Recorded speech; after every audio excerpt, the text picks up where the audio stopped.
far into your time here in LA did you get a little audition for a show called Silicon Valley? Oh man, yeah, that was my big break, man. A few years, I think I was man. Whatever money I make on stand up, I'll spend on acting classes. Like I'll make $50 and I'll save that up. My rent was only $450, and then my acting classes was like $500. Yeah, I was gonna say probably double that. Yeah, for sure. And then I kept an audition log, and I went on 100 auditions. And Silicon Valley was my 101 audition. No way. Yeah, and I actually auditioned for the show twice because they had two scripts. There was a script they never shot where I think the show was called Deep Tech at the time. And it was a version of the script where Pied Piper had already made it and sold it to Google. And they got to figure out how to survive, whatever. Which is not as interesting as, starting from the beginning. Yeah. And Jian-Yang was a really big character in that version of the script. But then they rewrote it. I never heard back from the audition. I was like, fuck, I didn't get the job, right? But then they never shot it because they had a whole rewrite. 6 months later, I auditioned again, and Jian-Yang is now a smaller character, but maybe had a potential to be a bigger character. And the audition literally lasted like 2 seconds. Shout out to Leslie Wu, great casting director. I just write with her, but I knew the character. It was like cousins that I grew up with, or a version of myself when I first came to the country. I showed up in this really nerdy science shirt that I used to wear in high school that my mom bought me from Shanghai. It had like chemical bonds on it, And then I was wearing sweatpants and socks and sandals. And I just knew this character. Yeah. It's not a very, I not do a generic accent. It was a very specific Mandarin Chinese accent that I knew from some of my relatives. And I think the whole time it's not that he's out of it. It's not that he's dumb. He just don't give a fuck. Yeah. So I just knew this character and I presented that going in. And it was the shortest audition ever. I just read it once and I left. What was the scene? It wasn't the I eat the fish. It was literally me saying yes and no or something like that. Like literally them just asking, reacting. Yeah, just like reacting. It was literally a 2-line part. Like, because it's called a co-star, CO star. Like, guest star, it's a little bigger part. Your guest star in, like, Law and Order or whatever, right? This was literally such a small part. It's a co-star, paid $900 a day, And I got that part. And then you shoot this thing, and you're thinking, this is it, right? Like, this is just a one-and-done kind of thing. I go home. Yeah. That's it, yeah. And then what happened? And then I remember Zach. Well, first of all, I showed up to the table read. Everyone was brilliant. Christopher Evan Welch, who played Peter Gregory, R.I.P. Christopher, was sitting next to me, and his timing was just so incredible. I've never seen anyone got so many laughs from a cadence, from silence, pauses. It was incredible. And I met the cast. It was really cool, and everyone was so talented. And I make sure I went up to say hi to Mike Judge because he was my commencement speaker at UCSD. It was very serendipitous. Yeah. You have a lot of like full circle moments, especially from San Diego, Jimmy. Yeah, I think the universe has been very kind to me. And I was like, this is my last time I'm ever going to see Mike Judge. Let me just say what's up to him. Yeah. And he was super cool about it. And then after the table read, Zach Woods came up to me. I never met Zach before. Incredible improviser, obviously brilliant on the show. He was like, hey, man, you got this other thing with the fish in another episode that's so funny. I was like, what?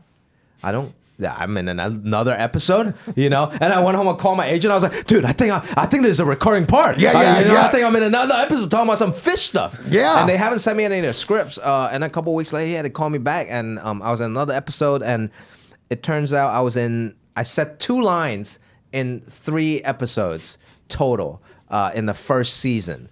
And that was it. But I had so much fun. And I just kind of gelled with the cast, with the producers, stuff like that. And then second season, this was actually also very serendipitous. I never thought I'd come back. I don't know how the show was going to do. I was still auditioning for other stuff. And I got a series regular role, which is such a big deal, on a Yahoo original show.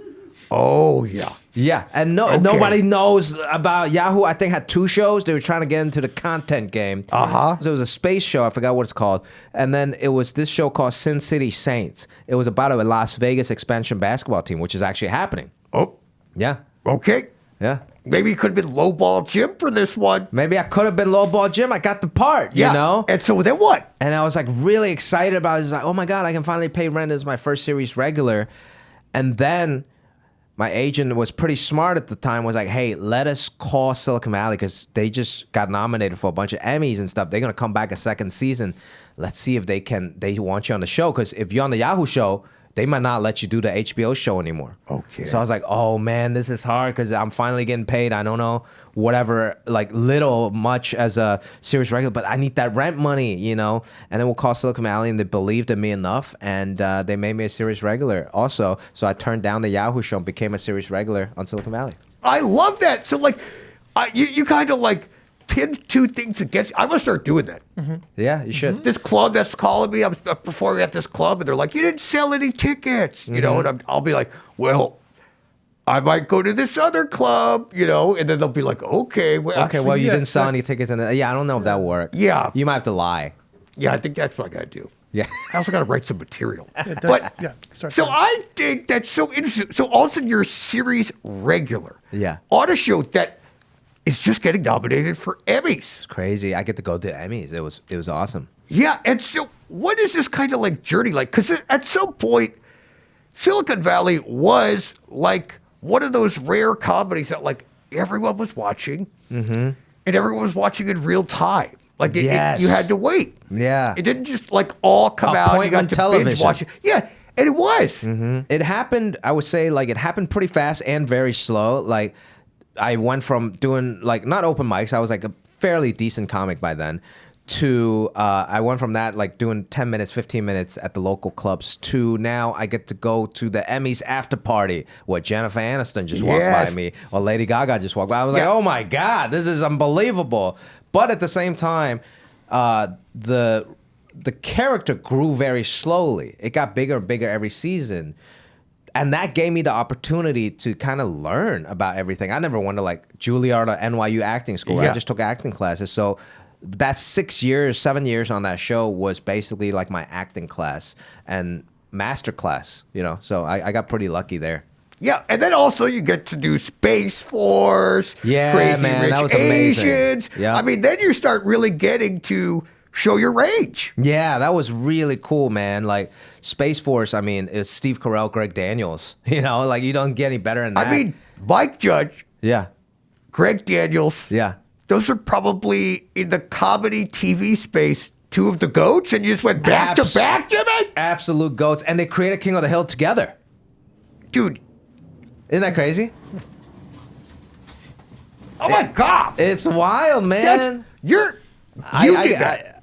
I mean, yeah, I You got bridged that gap. very fortunate, but also, you know, the timing was right. Space Force, you know, was casting right after, you know, like Silicon Valley was over. Yeah. I wasn't tied to say HBO anymore, Yeah. and I was like, oh my God, this is unbelievable. I get to go to another. Yeah. Sadly, Space Force only lasted 2 seasons, but It was a I great learned show. ton on that. And Space Force was one of those shows that came about so quickly. Yeah. Because it was like Space Force was not a thing. No. Then it got announced. Yeah. And then boom, Greg Daniels was like, I got a show. Amazing. Like that was the coolest part because I was never in the writer's room with Silicon Valley. I was just very happy to be an actor. And then season 2 of Space Force, I was one of the writers in the writer's room. And I just learned so much from the best of the best. Like it was actually the pandemic. We were on Zoom and we started off with a mini room. It was Greg Daniels, Brent Forster, the head writer of The Office, Paul Lieberstein, Yes. Steve Carell, and me. Unbelievable. 4 hours a day. I mean, that is a master degree college right there. Yeah. Yeah. So let me ask you this. You're doing Space Force, Greg Yeah. Daniels, Mike Judge, Emmys, Lady Gaga's brushing elbows with you. She don't know who I am, but yeah. Where's your parents' disappointment level at this point? Now it's good. Oh, God, Now it better it's good. be. 'Cause when I I'm first- freaking proud of you. Yeah, thank you, man. When I first started acting, gigs here and there, I was proud of myself. I was like, hey, Dad, I got Yeah. 2 lines on 2 Broke Girls. Tune in on ABC. Yeah. Tune in on CBS. And he was like, I don't have CBS. Yeah. I'm like, everyone has CBS, man. Yeah. You know?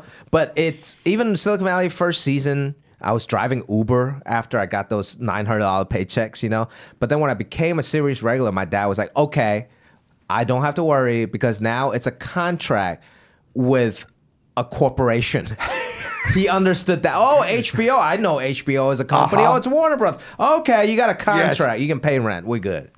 So by then it went down to a 1. Yeah. He was actually more excited about the storylines. He's like, I love that you guys are starting a tech company. Yeah. He's like, you got an app. I'm really excited about Pied Piper.